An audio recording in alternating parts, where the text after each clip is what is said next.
সাংবাদিক ইউনিয়নের একজন নেতা হিসেবে নির্বাচিত হলেন, তখন থেকে আমি তাকে চিনি, তার নাম শুনেছি।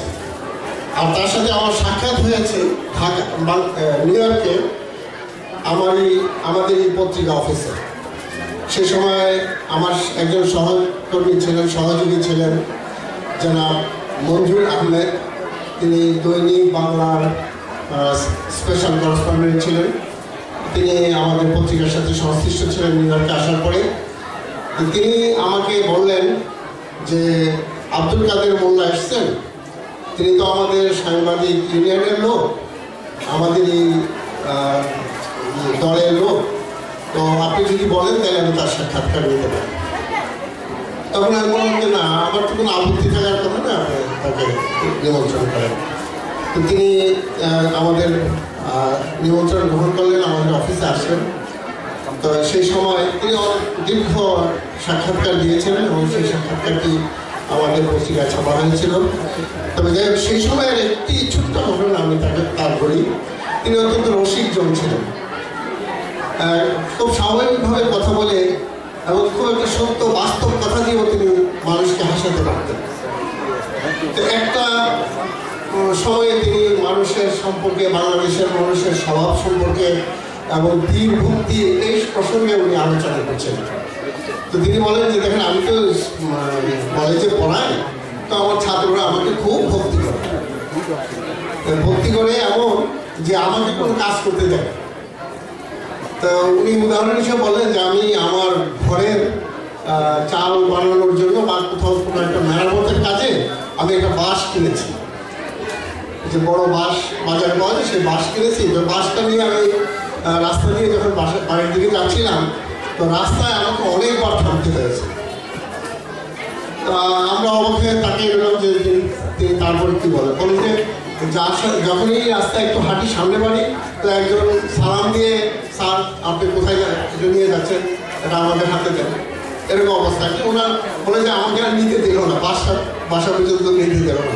তারপরে শেষ পর্যন্ত উনিও এমন লোক বলেন যে আমি এত নাসরবন্দা যে আমি কাউকে দিয়ে আমার এই বাস বহন করাবো সেটা আমি দিতে রাজি না।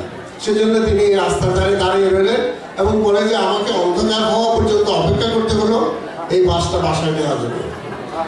এখানে তিনি আমাদেরকে হাসিয়েছেন ঠিকই, কিন্তু তার যে জীবনযাত্রাটা কেমন ছিল এবং তিনি কেমন সহজ সরল লোক ছিলেন, সেটা কিন্তু আমরা পরিচয় সেখানে পেয়েছি। আর আব্দুল কাদের মোল্লা সম্পর্কে আমি আরেকটি কথা যদি না বলি, তাহলে আমি আমার বিবেকের কাছে অপরাধী থাকবো সারা জীবন। যখন মুক্তিযুদ্ধ চলে সে সময় আমি একজন অ্যাক্টিভ সংবাদকর্মী, আমি একটি দৈনিকের চিফ রিপোর্টার। সেই হিসেবে বুঝতে পারছেন তখনকার সময়ে 3-4টি দৈনিক পত্রিকা ছিল, তার একটি পত্রিকার আমি চিফ রিপোর্টার ছিলাম।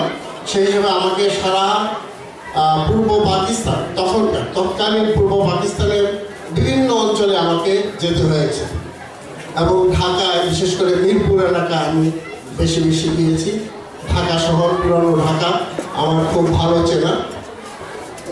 যে কাদের কসাইয়ের কথা বলে, কসাই কাদের যে বলে, বাস্তবে কসাই কাদের একজন ছিলেন। আর একজন ছিলেন আক্তার গুন্ডা। আপনারা যারা এখানে প্রবীণ আছেন বা ঢাকা শহরে আছেন, তারা নিশ্চয়ই জানেন মোনায়েম খান মুসলিম লীগের নেতা ছিলেন, পূর্ব পাকিস্তানের গভর্নর ছিলেন। তার ক্যাডার বলা হতো এই দুজন লোককে। একজন হলো আক্তার গুন্ডা, মিরপুরের আক্তার গুন্ডা, আর একজন হলো কসাই কাদের, মিরপুরের কসাই কাদের এবং পুরনো ঢাকা অর্থাৎ নোয়াপুর ওই এলাকার ত্রাস ছিল আক্তার গুন্ডা। এই দুইজন বাস্তব। কিন্তু সেই সময় আব্দুল কাদের মোল্লা, আমি তো একজন সাংবাদিক হিসেবে আমি সেই সময়ের টেরর যারা ছিল, যারা বিভিন্নভাবে পরিচিত হওয়ার কথা, তাদেরকে আমি খুব ভালোভাবে চিনতাম। তো সেই হিসেবে যখন কাদের মোল্লার বিচার শুরু হয়, তখন যখন এক পর্যায়ে কসাই কাদের কথা বলা শুরু হলো, তখন আমি একদম নিশ্চিত করে বলছি, এবং আমি আমার সহকর্মীদেরকে, আমার পরিচিত সবাইকে আমি বলেছি যে এই কাদের মোল্লা আর কসাই কাদের এক নয়। এটা আমি খুবই বিবেকের তাড়না বোধ করছিলাম। আজকে এতগুলো লোকের সামনে আপনাদেরকে সাক্ষী রেখে আমি এই সত্যটি প্রকাশ করতে পেরে আমার অনেকটা হালকা মনে হচ্ছে আমার নিজেকে। এবং কাদের মোল্লা যখন ফাঁসি হয় আমার কাছে মনে হয়েছে একজন জীবন্ত লোককে ধরে এনে যেমন মাছ কাটা হয় তেমনি ভাবে যেন তার গলাটা কাটা হয়েছে। তো আল্লাহ তাআলা তাকে বেহেশত নসিব করুন। অবশ্যই আশা করি তিনি শহীদের মর্যাদা পেয়েছেন এবং তার এই শাহাদাতকে আল্লাহ তাআলা উচ্চ মর্যাদা দান করেন। এই কথা বলে আমি আপনাদের কাছে